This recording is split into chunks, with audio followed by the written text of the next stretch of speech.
I wrong for wanting a painting made by my late sister in my house, even though it triggers my husband, who's her widower? I, 34 female, had one sibling who was 25 when she passed.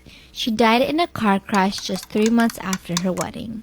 It has now been 12 years since her passing. We were very close and more like best friends and then sisters. My now husband, 38 male, Adam, was a constant presence in my family's lives even after her death, as he would visit my parents regularly and they dote on him very much. 5 years ago, we started getting close and got married 2 years later.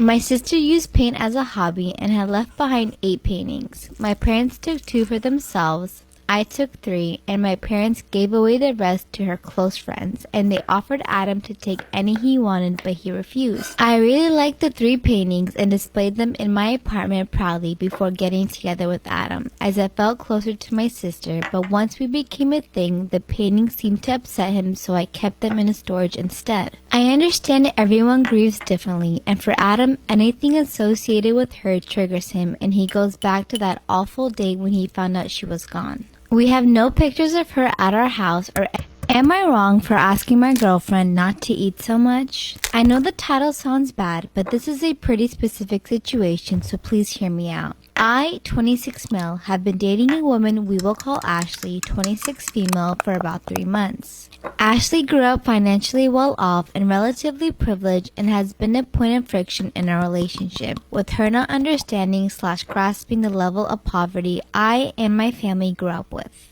It is also relevant to the story that Ashley is a heavier person and is a very vocal advocate for body positivity and will very assertively stand up to anyone fat-shaming herself or others. The other person who is relevant to the story is my grandma, who is 70 years old. My grandma is a wonderful woman, but she is both very proud and very broke.